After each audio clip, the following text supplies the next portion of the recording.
வாங்க. ஹேய், என்ன மறுபடியும் இங்கே கூட்டு வந்திருக்கீங்க?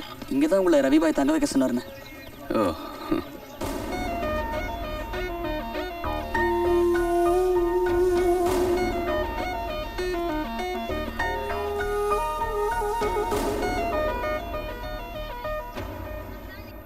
காசி, உனக்கு எதுக்கு இந்த வேலை? நீ ஏன் ரவி பாய்கிட்ட போய் ஜாயின் பண்ண? என்னை பற்றி எனக்கு கவலை இல்லை. ஆனால் என்னால் இந்த காலனி ஜனங்களுக்கு ஒன்றும் ஆகக்கூடாதுடா. எப்படியும் நான் கொஞ்ச நாளைக்கு இங்கே இருந்தாகணும். இல்லை அதான்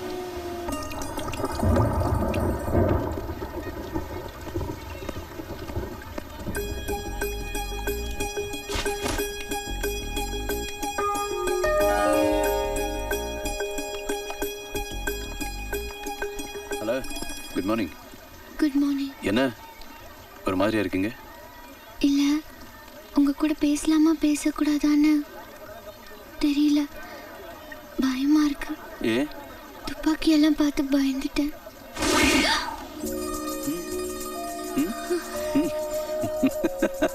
என்ன நீங்க? ஆமா, இங்க நல்லா நம்ம ஒரு மாதிரி ஃபில்டர் காஃபி எங்க கிடைக்கும்? நான் ஆஃபீஸ் போற வழியில ஒரு ரெஸ்டாரண்ட் இருக்கு, அங்க நல்ல ஃபில்டர் காஃபி கிடைக்கும். ஆனா பில் நான் தான் பே பண்ணுவேன். என்ன பேசாமே வரீங்க? என்ன பேசணும்? இல்ல, என்ன பிடிக்கும் என்ன பிடிக்காதுன்னு. எனக்கு பிடிச்சது அப்பா அம்மா, கூட்டு குடும்பம், அமைதி, அவ்வளவுதான் நினைக்கிறேன். ஒண்ணு விட்டுட்டீங்களே. என்னது? சண்டை போட பிடிக்குமே. சரி, உங்களுக்கு என்னெல்லாம் பிடிக்காது? எனக்கு அப்பா அம்மா, கூட்டு குடும்பம், அமைதி பிடிக்காது. என்னங்க பிடிக்கும்னு சொன்னதெல்லாம் பிடிக்காதுன்னு சொல்றீங்க? என்ன இப்போ அது எதுவும் என்கிட்ட இல்லை.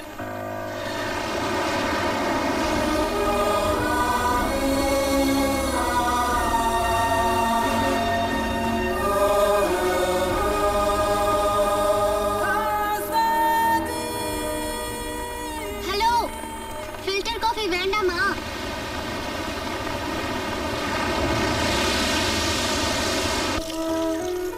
எனக்கும் என் பொண்ணுக்கும் எது நடந்தாலும் கேட்கறதுக்கு நாதி இல்லைன்னு நினைச்சுக்கிட்டு இருந்தேன். ஆனா இப்ப என் மனசு நிறைஞ்சிருக்கு. இங்க ரொம்ப கஷ்டம் தம்பி. நானும் 35 வருஷமா இந்த மும்பைல குப்பை கொட்டி ரிட்டையரும் ஆயிட்டேன். இப்ப இவதான் வேலைக்கு போறா. எங்க வேலை பாக்குறாங்க? ஏர்டெல் ஆபீஸ்ல மார்க்கெட்டிங் டிவிஷன்ல ஒர்க் பண்றேன். தேங்க்யூ. ஆமா, உங்ககிட்ட மொபைல் இருக்கா? இல்ல. அப்ப நீங்க நினைச்சா எனக்கு ஒரு பிசினஸ் கொடுக்கலாமே. என்னம்மா அதுக்குள்ள பிசினஸ் பேச ஆரம்பிச்சிட்டியா? புதுசா ஒரு ஸ்கீம் வந்திருக்கு. 24 மணி நேரமும் செல் டு செல் பேசினா கூட totally free all over India. 24 மணி நேரம் பேசுறதுக்கு எனக்கு யார் இருக்கா? ஏ, நான் இல்லையா? நீங்க வாங்குங்க, நான் பேசுறேன்.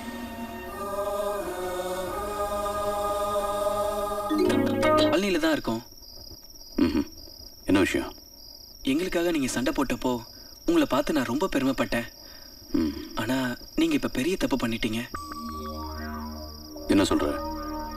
ரவி பாயோட நீங்க சேர்ந்திருக்க கூடாது. அது சொல்றதுக்கு நீ யாரு? எனக்கு என்ன தோணுதோ அதான் செய்வேன். உனக்கு சம்மந்தம் இல்லாத விஷயத்துல தலையிடுறது உனக்கு நல்லதில்லை. ரவி பாய் எப்படிப்பட்ட ஆள்னு உங்களுக்கு தெரியுமா?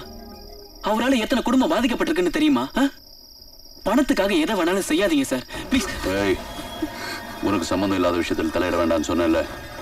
விடுங்க விடுங்க அவரை. அவர் சொன்னதுல என்ன தப்பு இருக்கு? ஏதோ மனசுல பட்டதை சொன்னாரு, அவ்வளவுதானே? அதுக்காக அடிக்க வந்துருவீங்களா? இந்த மாதிரி விஷயங்கள்லாம் இவங்களுக்கு புரியாதுன்னு நான் உங்ககிட்ட அப்பவே படிச்சு சொன்னேன். கேட்டீங்களா?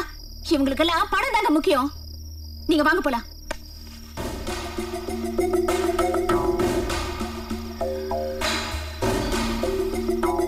அண்ணா, இப்ப வந்துட்டு போறது யாரு தெரியுமா?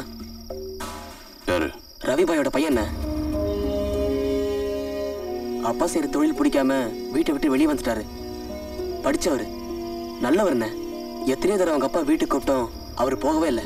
தானே உழைச்சி சம்பாதிச்சு தனியா வாழ்ந்துட்டு இருக்காரு.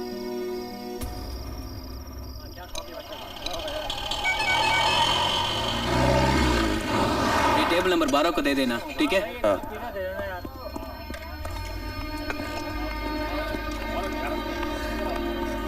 என்ன ராஜா? நீங்க எதுக்கு இங்க வந்தீங்க? நீ ரவிபாயுடைய பையன் எனக்கு இப்பதான் தெரிஞ்சது. அதுக்காக பயந்து நான் உன்னை பார்க்க வந்தேன்னு மட்டும் நினைக்காது. சின்ன வயசா இருந்தாலும் வாழ்ந்தா இப்படிதான் வாழணும் அப்படிங்கிற உன்னுடைய கொள்கை எனக்கு பிடிச்சிருக்கு. அப்புறம் நான் எங்க வேலை செய்யறேன், எதுக்காக வேலை செய்யறேங்கிற விஷயத்துல நான் ரொம்ப தெளிவா இருக்கேன். நானும் என் மனசுக்கு சரின்னு பட்டதான் செய்யறேன். அதை பத்தி நீ கவலைப்பட வேண்டாம். தெரிஞ்சோ தெரியாமலோ நான் உன் மனசை புண்படுத்திருந்தா என்ன மன்னிச்சிடு. வரேன். ஹலோ ஹலோ, சும்மா மன்னிச்சிடுன்னு சொன்னா மட்டும் போதுமா? அன்னைக்கு சட்டையை பிடிச்சி இழுத்தீங்களே, அதுக்கு என்ன பண்ணணும்?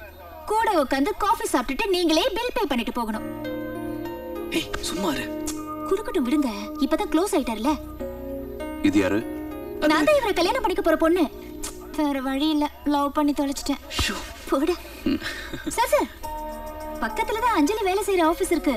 போகும்போது அப்படியே பாத்துட்டு போங்க. சும்மா ஜன்னல் வழியா எட்டி எட்டி பார்த்தா போதாது இல்ல.